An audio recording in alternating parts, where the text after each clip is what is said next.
prompted a trial to see if we could detect spinal cord compression early. And the point of doing that is because we know that if we can detect it early, it's likely to have caused less nervous system damage.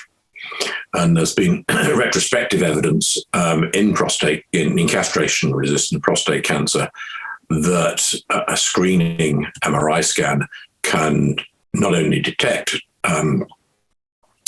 early spinal cord compression, but then allow it to be treated in one way or another. And this may then result in patients having less neurological disability. The problem of spinal cord compression is very, very well known to all of oncologists. And in prostate cancer, it is particularly common, probably occurring in between 10 and 20% of patients altogether. The trial was a randomized trial. We randomized just over 400 patients between either standard of care, which I'll come back to a little bit later, or the intervention, which was with a single spinal MRI scan. If patients were negative on their screening scan, they had standard of care. If the scan was positive, they went on to have an additional 6 months MRI scan at the discretion of the clinician, as well as standard of care. The patients recruited all had castration-resistant prostate cancer. Most of them had had 2 or more lines of systemic treatment already, usually hormone treatment, but about a quarter of them had actually had chemotherapy, and a good proportion of them had also had second-generation novel hormone therapies. So they were quite advanced in their stage of disease. An average PSA of 50, was slightly higher in the control group, and on average they had a raised PSA in about 50% of patients. Raised alkaline phosphatase in about 50% of patients, which is an indicator of the extent of bone metastases. And all the patients had to have had a diagnosis of bone metastases in the past, but very importantly, it had to be asymptomatic. So they should not have any indication of spinal cord compression at the time of randomization. So of the over 400 patients, we had about just over 200 or so getting through to 1 year, and the median survival was 22 months. So when you do this sort of intervention, you're testing a screening test. And I think that is the most appropriate way to look at the results of what we found. So if we look at the screened population first, we found that 31% of those 200 patients who had their screening scan actually had the earliest signs of what I'm going to call radiological spinal cord compression. I need to explain what I mean by radiological spinal cord compression because it's not a standard term. What we did was to assess the MRI scans by using an epidural spinal cord compression scale that was first developed by a neurosurgeon called Bilski. And this is a 5-point scale.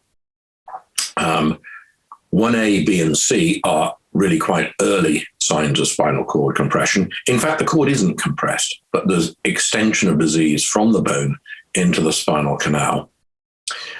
Level 2 is actually when the spinal cord is indented by the bone metastases, and level 3 is when the spinal cord is completely obliterated. I should say that the cerebrospinal fluid space is completely obliterated by tumor, and the spinal cord itself is compressed. Now, what we found was that the considerable majority of the early spinal cord compression was of the 1A to C variety, although 9%, and perhaps surprisingly high, was of the stage 2 and 3, which is usually where you would expect patients to be symptomatic. And it was a little bit of a surprise that we found that these patients were or could be asymptomatic. So we certainly found that the screening test worked because it picked up the best part of a third of the patients. The next test you have to have for a screening test, is it reliable? Is it robust? Is it repeatable?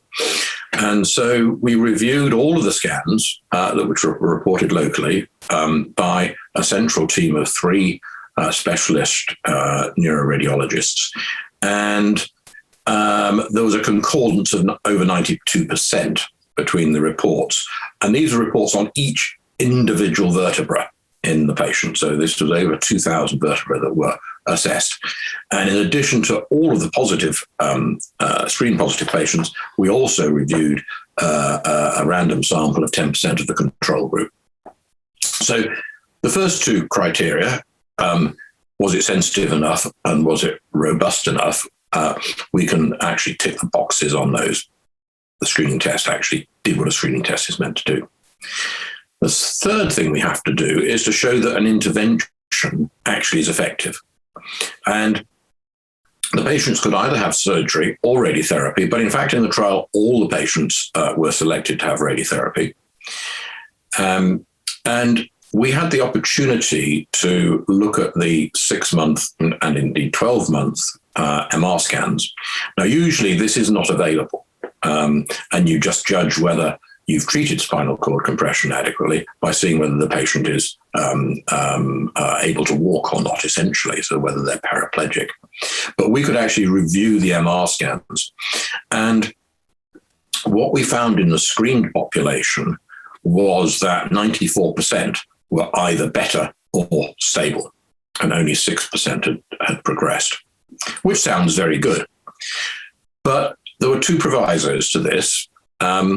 Firstly, when we looked at the 6-month scans, we found that there were a significant proportion of patients who had developed spinal cord compression at other sites. So not the ones we treated, but they were at very high risk of getting disease elsewhere. And the other thing we found was that there was a group of patients, there were 18 of them, who had radiological spinal cord compression, but didn't get treated. And that was a clinician choice, a patient choice, whatever. But none of those showed progression. Now, why should that be?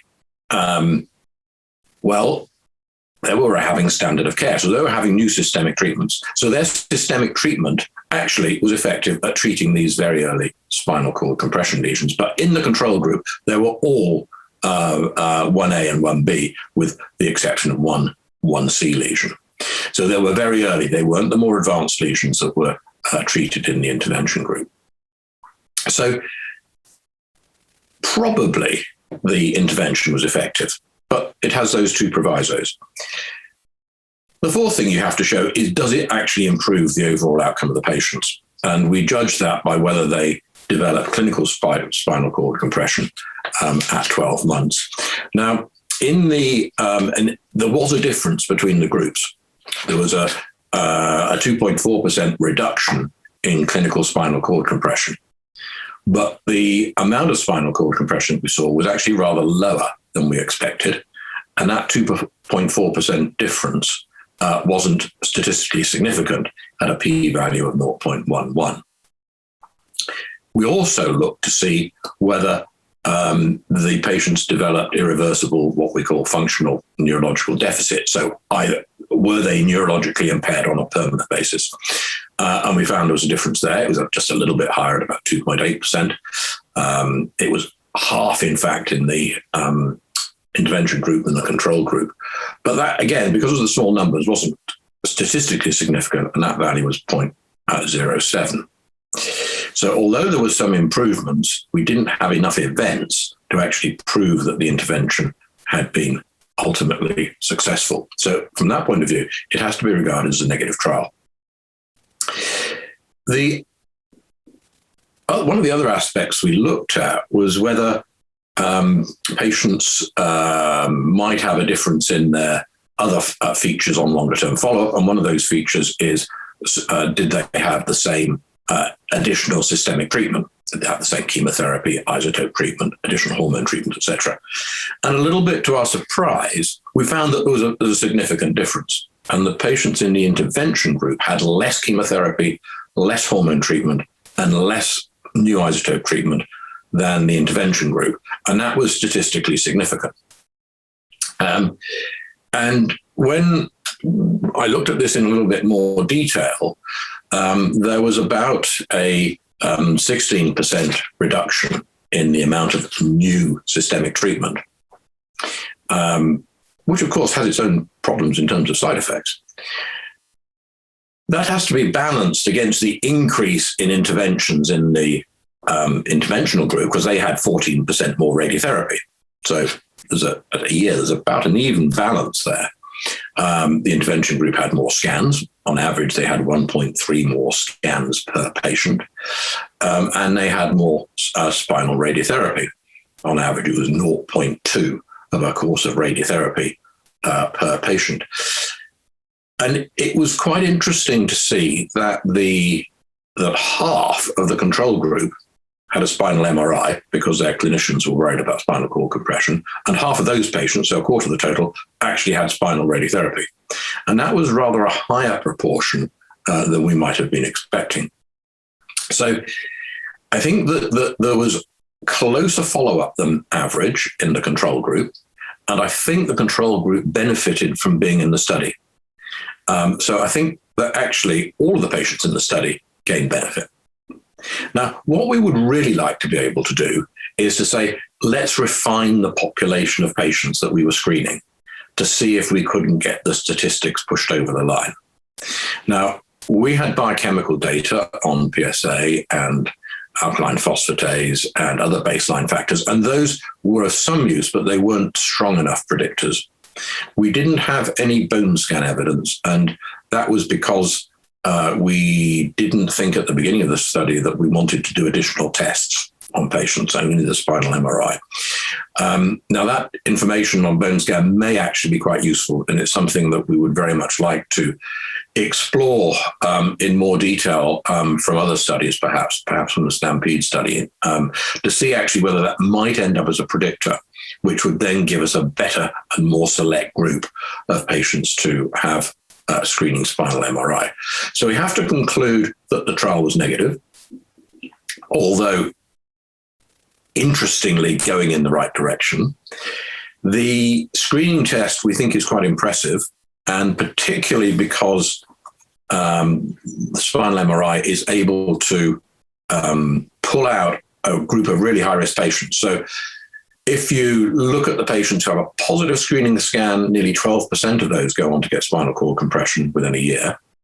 So they're in trouble. That's nearly double the control rate. But the other side of that coin is that the negative group have got only a 1% chance. So the negative group are protected for a year. Thereafter, the rate of new spinal cord compression goes up fairly parallel to the control group. So one MRI scan protects a patient, inverted commas protects, for about 12, 16 months or something like that. But if the scan's positive, those patients are in trouble and really do need particularly close follow-up.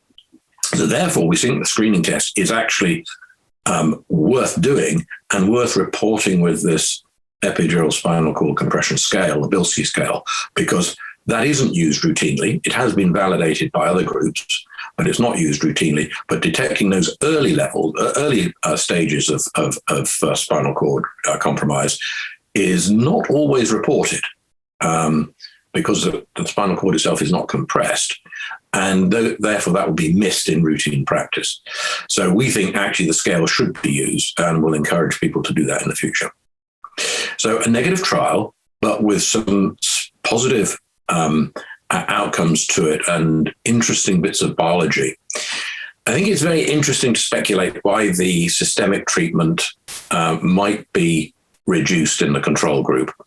And my guess is that it's because radiotherapy is being given to sites of bulk disease. And this will not only slow the disease down in those sites where there's more disease than other places, it may actually moderate the rise in PSA level. So both of those things may mitigate starting new treatments.